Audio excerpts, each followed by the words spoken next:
want to take you on a quick walkthrough of the OpenTHC Directory Services. So in the regulated cannabis space, we are only allowed to work with other licensed participants, in our region. So if I'm in Washington, only other licensed businesses in Washington. If I'm in Alaska, same story. Oregon, same story. You can't go cross border.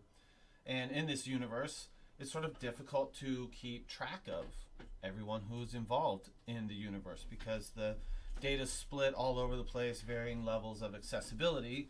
For example, Alaska has a online search you've got to go in and type stuff into. Connecticut's got one that looks slightly different, coming from some powered by Tyler Technologies and a toolkit called Socrata.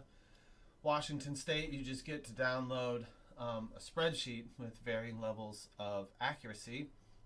So this is difficult for the participants in this regulated industry or, in any, reasonably controlled environment, whether that's for cannabis in our case, or if it's for, fish or for organic products or for fair trade or things like that. All of it needs to know who are the other participants in the space. So we have a directory service, and you can go and type in a search, and did a search for a popular name, Relief. You can see there's loads and loads of Relief named organizations. You can go and find people who are participating, on a map, different information about the classes of these businesses. This is a retail establishment, has a company and a license identifier, and you can drill down, find out details about these folks, where they are on a map, their name. The directory allows the licensees to, accessorize their profile with additional information like their website, or they can upload some icons. We do need to verify people. That happens, because we are not an agency. We need to get like a secondary verification. And these folks can go here, confirm some information, upload some supporting documentation.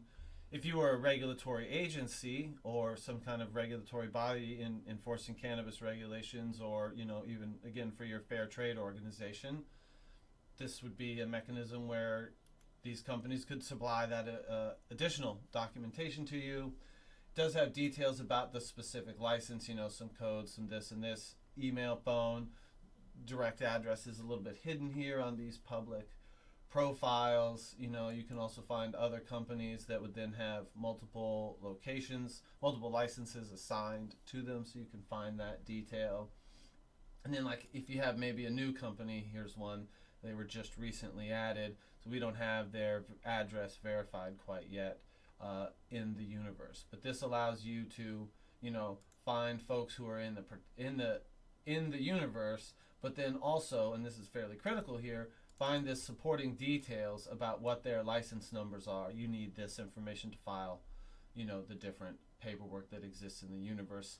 The directory service is also available through APIs, so other services can integrate in there when they say, oh, I need to positively identify this licensee, or in the case of these ones, maybe they're adding their profile to another external service. Well, you could land over here and you can get what that icon is and get this information, this licensee's details, now can get synchronized into another system without them having to hand re-enter all of that stuff. So appreciate taking the time, learning about OpenTHC's, compliance directory. Thanks.